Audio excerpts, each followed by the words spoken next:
Hello, everyone. Nice to meet you after a short break or a longer break, but I'm happy to start the conversation on critical thinking again. And today we'll be talking about definitions, things being defined.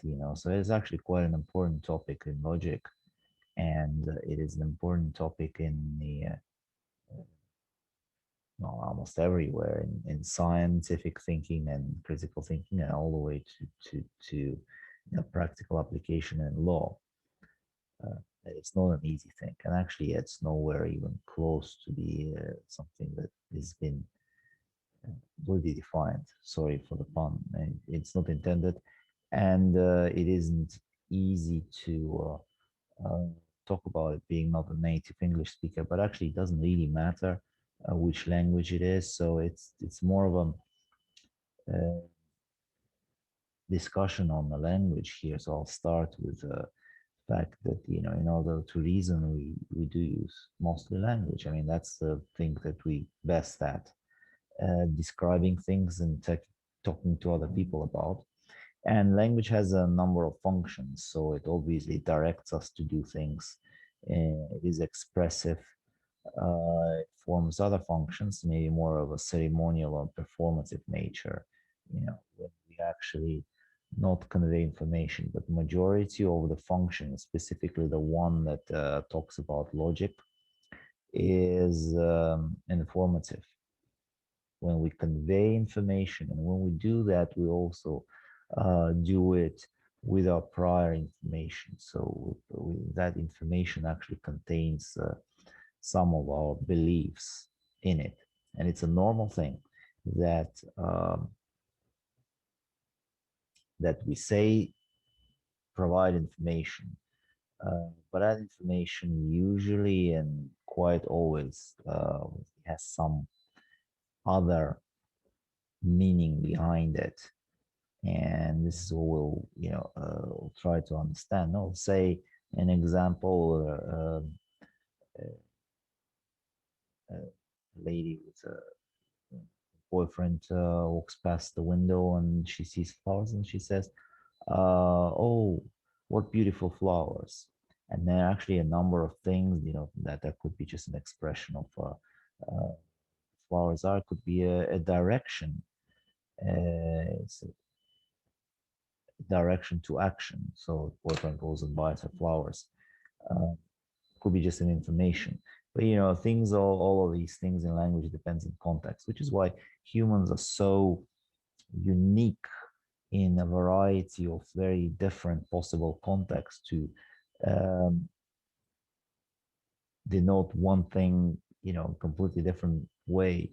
And how the emotive meaning of some of the words creep and into their use, sort of take over the formal meanings. And so some of the words that way in, say, recent, current climate, political climate, become impossible to use because their formal meaning has been taken by or over by the emotive uh,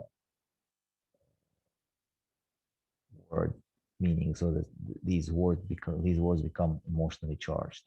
So the language is a very complex beast, so to speak. And I think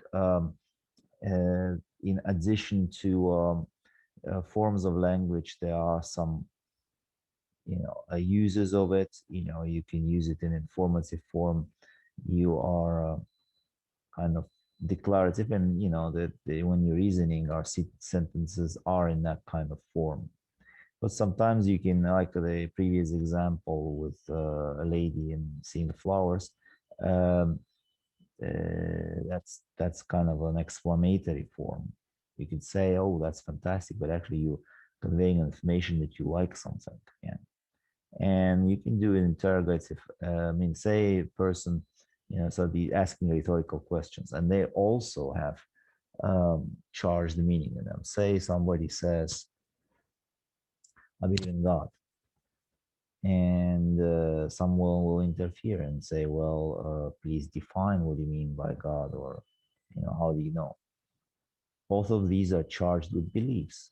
The first one is obviously a statement of belief behind it, but the second skeptical question, which is a rhetorical question, actually has beliefs as well. These are skeptical attitudes, which, depending on the nature of the discussion, could be an attack on the other belief. So, that's a kind of a very difficult things in language that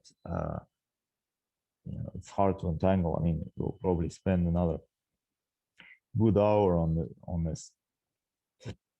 But first thing is first is a definition is of what we're actually talking about is quite important. So, what is definition? It is a statement of the exact meaning of the word. So, okay, that's what's written in a dictionary. Now the definition itself of something. So I describe a flower. It's good, or banana. Okay, what I mean by banana? Well, you can say, well, that's what I see. I see, but that's not enough. That's not really even close to being enough. The words that to be defined. So the something that is to be defined. Usually, this is in logic called definiendum, and a group of words that define the definition.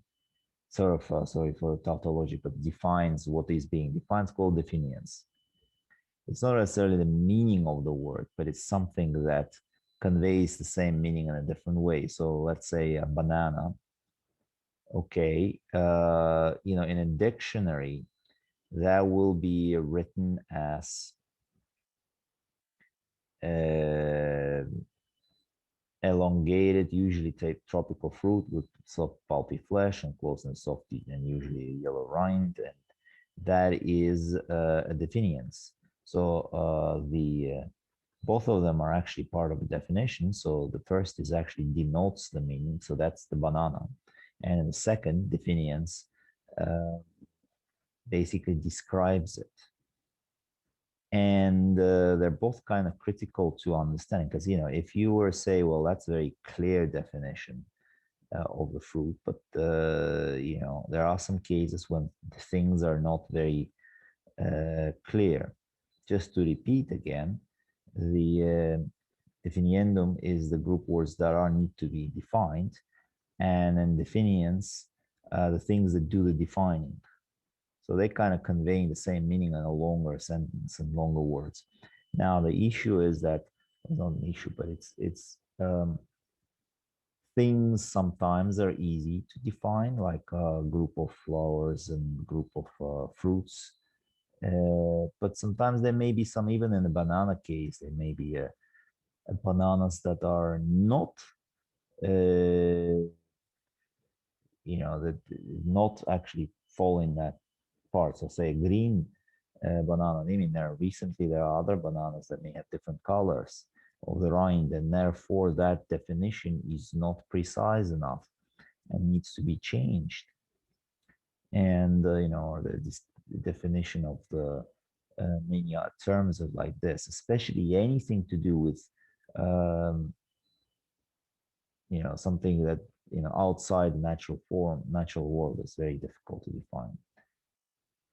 And the other thing is basically, and that's kind of the same for the definitions, is intention and extension of the word. So intention and extension in logic are similar words that indicate the reference of a term. So intention indicates the internal content of a term or concept. So it constitutes its formal definition, and extension indicates a range of applications by naming that particular object. So say a very, common phrase, say walks like a duck, talks like a duck, it is a duck. So in that case, duck actually is a class of things that's being defined. I mean, there's a duck, and it it's an extension. Now the word duck has an extent that has an intention. And usually, all the animals that belong into that group can be defined as birds and with certain characteristics. I don't remember what characteristics of ducks are, but that's their definition. Intention of them would be that it ducks does certain things. So it walks, it swims, it flies, it quacks. And in definition of the kind of common to the dictionary, you'll see the intention, and you will basically describe all the features of the group duck and with the intention and characteristics. So it's kind of a general property of the word and possessed by all the objects it covers. Okay, so there's an example here on the objects. Trees are, you can describe them. It's almost like a, what is the tree? This is a little bit like definiendum. So the trees are perennial plants with long stem, and anything that we can call tree must have these characteristics. However, you could say you start being more specific, and you'll say, okay, I'm only describing green trees in a lush tropical forest that are no more than you know um, 3 meters of height. So that actually defines these words trees and decreases the extension of that word. So maybe I'll give another example here with the um, another example with the say, well, defining the word persons here. So I'm talking about persons that are no more than 20 years of age, live in the city of Baku, live on a street, um, on the ninth floor of a building on that street. And so that actually then it's still a person. I mean, it's a name persons, but now the extension is shrinking and shrinking and shrinking until you get quite precise to a specific person. So, although it's still a person, it's still a duck. Say if you go to the duck, yeah, still a duck, but then you will go to the specific duck. So increasing the intentional listing, of things that it does will decrease the extension. So if you are saying, well, I'm talking about walking, swimming, flying, and quacking ducks only in the evening and on the morning of that day in a certain pond, it's going to be ducks, but it's going to be ducks in certain ponds that do these things. All right. Maybe it became clear. So it kind of listing many characteristics decreases the extension. Not always. Say another example, you say all living persons, and you say all living persons that are no longer, no more than 1,000 years of age, and all living persons no more than 1,000 years of age that um, never traveled to Mars. Actually, you're listing lots of intentions, but the characteristics haven't changed because none of these things have been done by any of the people. So actually, it's the same number of people, and extension hasn't increased. And the other thing is that sometimes, let's take sometimes there's almost no real extension of the word. So, unicorns have a very good definitions of what these things are. They are, described very well with a number of intentions. However, no existing uh, thing that think or a being that is called unicorn exists. It's got a beautiful intention, but it doesn't have any extension in the real world. Now, if you consider that the real world is beyond our reality and it's in books, maybe it is. But I think basically this doesn't have any extension. Yeah. Now we'll talk a little bit more about the the definitions, and before kind of various definitions and what and the disagreements that happen, and that's actually quite critical for the critical sorry for pun again, critical thinking, is that lots of things have charged meaning. Yeah. So say, I'm just getting Western example here, that when people criticize a certain concept or a policy or action, they usually come from their beliefs. Say there are two camps, many camps, say, you know, and one camp has other values, say, conservative family values on one side, and they believe, one thing, and they usually are, you know, driven by certain moral thinking, rooted in traditions and religious texts, and then liberal values, which are usually rooted in individualism and something that also is value driven, right? Now they would say, okay, I'm going to argue one term, say, what definition of what is the liberal, that I think it's bad, and then the other one person think it's good, and they kind of fight over it. Or say, another example would be, say people fight the abortion, you'd say uh, pro-choice and pro-life, so both things are good. So obviously one camp would use one word, the other one is another one. Yeah. And the definitions of what we're talking about is very hard to come by in any language, especially in the current media. You can imagine that, ideal situation before any kind of dispute would be to, before starting a dispute, is to describe what a particular term that I'm using means for me, and the other person will describe what it means for him. So, for instance, a liberal could be for the conservative person. That could be somebody who does not respect and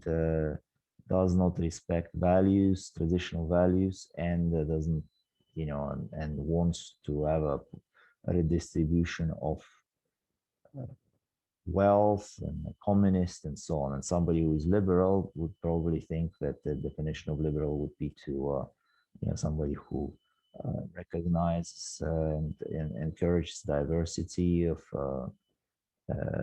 thinking and wants quality or something like that. I'm just using them. These are not the same definitions, right? If you're working from different definitions, you are destined to have a dispute um, without understanding what you mean. Now, the real disputes are always about beliefs. Sometimes these could be just misunderstandings. Too often, these are lexical misunderstandings, and that's why you need to clear definitions. But if you kind of peel away definitions and what 80% of people is talking about, right? They're kind of talking cross purposes. Then you'll find out that it's really about a completely different set of values that people espouse, and you know how to reconcile them. Well, it's pretty difficult, I guess. People just not going to believe the same thing. But on arguments that you see on the TV and the internet and books, and it's very much well, first it's emotive discussion, but it's also uh, actually not talking from the same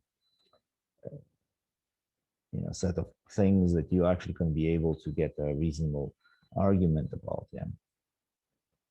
So now the terms may have many meanings and will be quite ambiguous.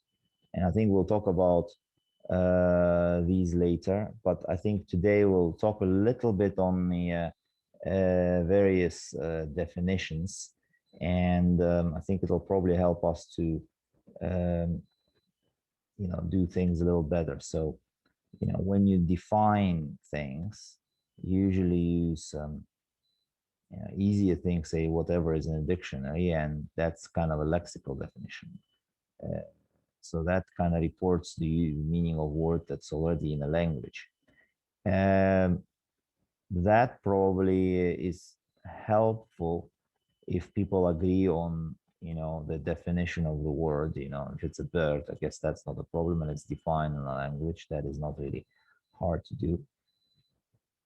Yeah, but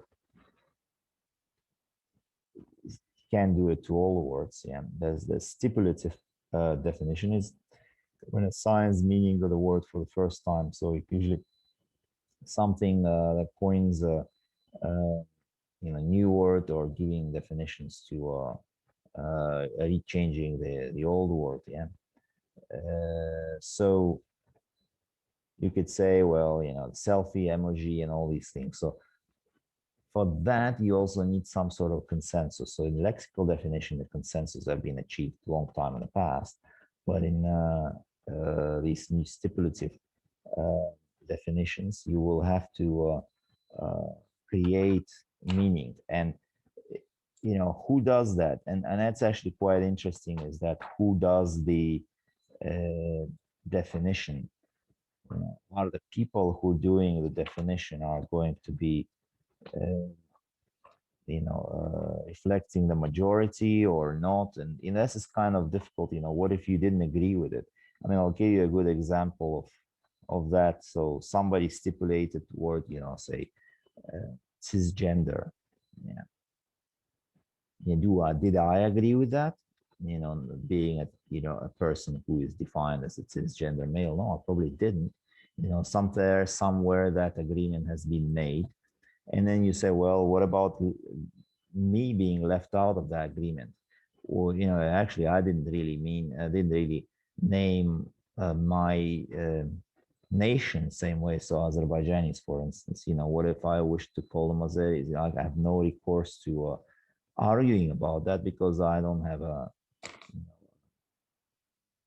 deciding right. And I think that's the problem that you will find, because people haven't signed up to the definitions, not only the definitions that are in dictionary, but it's also in the definitions that are uh, that are kind of bandied left, right, and center. So that's the difficulty. And but I think majority of the definitions into which the kind of the problem is the um, is that fact. You have to introduce some new terms, and you have to justifying that. Okay, it may simply be convenient, and one word may stand for many words in a message. It may help, it may advance the economy of expression. And in the new sciences, new symbols are often defined by stipulation to mean what has been meant by a long sequence of familiar words. But anyway, I mean, like, there's an example of where they kind of stipulate naming of the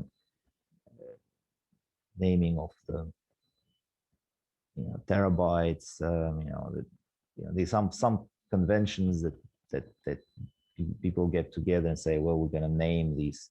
I don't know, zeptobytes, yoctobytes, and and Google is a great definition. It was done by a boy, but that's fine.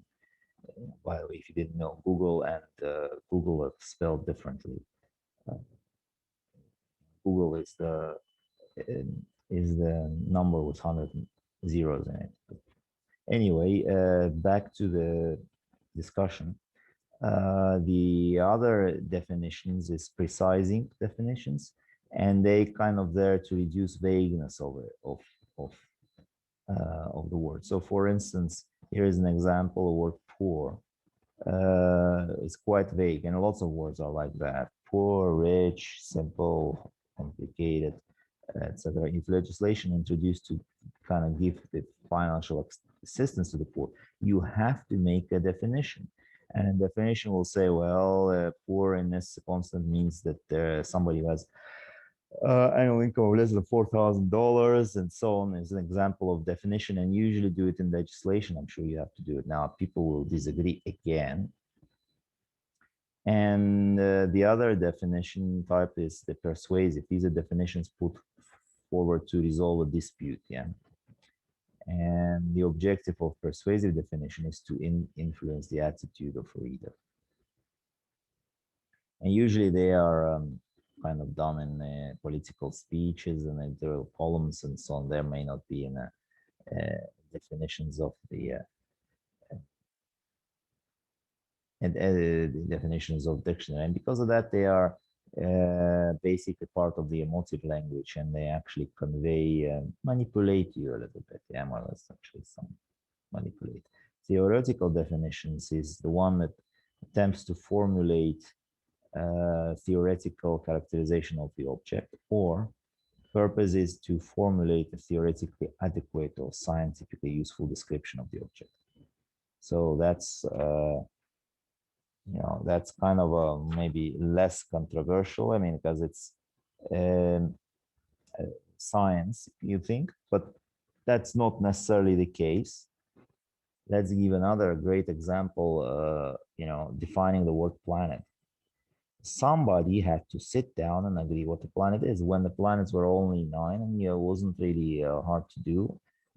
Actually, all the planets were added up until in 1930s, a person found Pluto, which was a smallish planet beyond the um, orbit of Neptune, but it had a real weird orbit, yeah, and it was too small. It was rocky, but it's sort of a rocky planet rotating around the sun, and it was really a large size, so it fit the definition. But then they started finding other planets of the same size, and there was a lot of them. You had two choices. You could say, well, I'm going to increase the definition, description, or extension to fit all the other planets inside of it, because my intention increased. Now I have more of the planets, or I will reduce it, excluding some planets, and I had to do so. I have to make some definition to exclude it. And what I said is that, planet is a celestial body that within the solar system, great, is in the orbit around the sun, great, and sufficient mass of the gravity. And it has clear neighborhood in the orbit, and it has a certain mass. Yeah. So with all these, you could probably do that, but then the Neptune would be in the last one, because the orbit of Pluto is mixed up with it, and it's really not kind of defining. There's a lot of similar objects like that. So they did this, and they call them mini planet. I'm still not happy about that. I would have wanted to stay planet, uh, but people like good definitions. And here, I mean, it's all of this together, but here lies an issue that nature doesn't know any definition. Yeah. Nature is nature, and things are actually not categorized in nature. I mean, there are some specific, atoms, obviously, and molecules are, obvious, but things are not so obvious. And sometimes it's even a natural world to have a boundary between one species and another is impossible to define. So you can see the boundaries between planets and many planets, and it's hard to define. I mean, and you'll have to put some boundaries. And who puts the boundaries?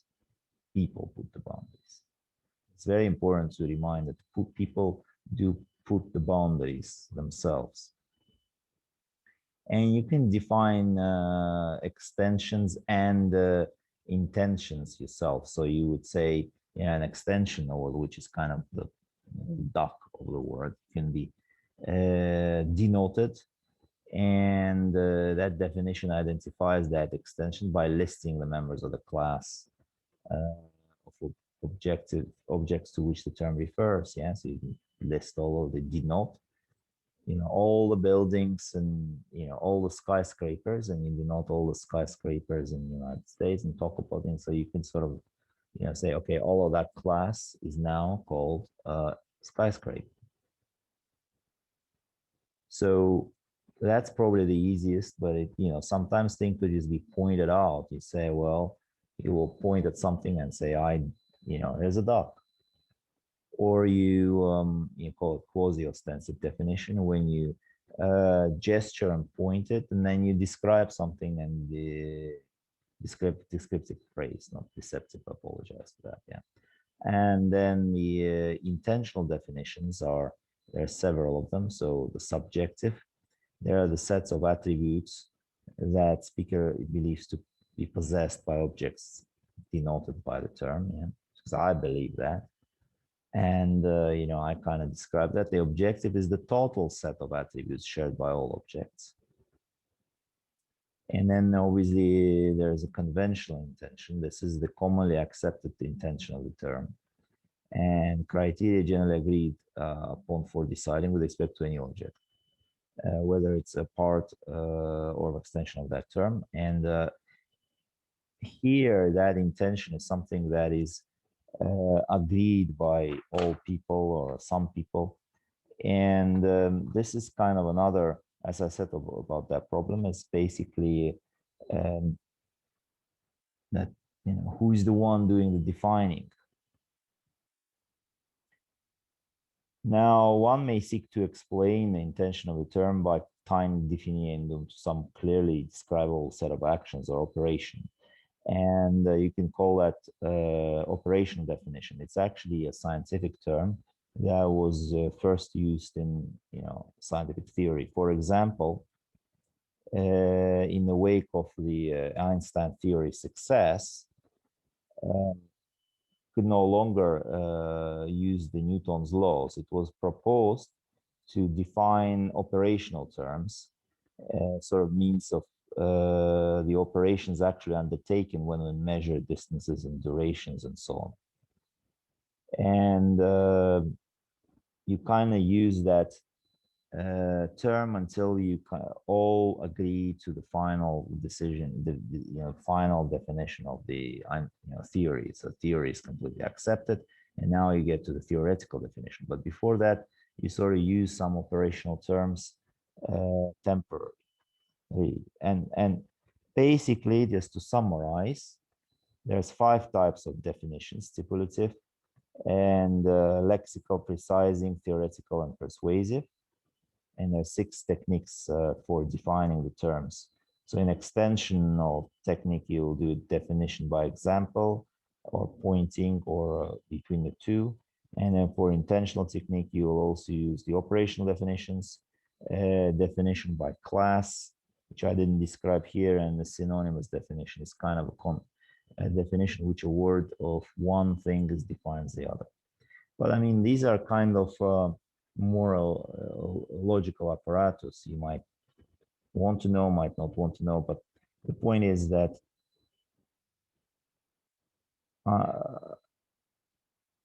when I kind of learn something from the dictionary, right, I assume that this is truth.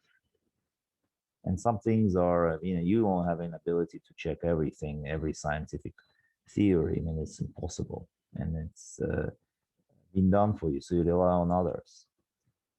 Some other definitions that might affect you, and you might actually have different opinions on them. And here is where it's important for critical thinking. Before anybody talks to you about his or her opinions and takes some of the words out, before they kind of take words out of the mouth, you would think, do they actually mean the same thing? Do they mean same in this word? And they define it in the same terms as I do. And can we talk about that first? I wish it was true, but it won't happen. I think that's the end for today, but we'll continue later on. Thank you very much. Bye. Have a good one, and hopefully we'll meet again.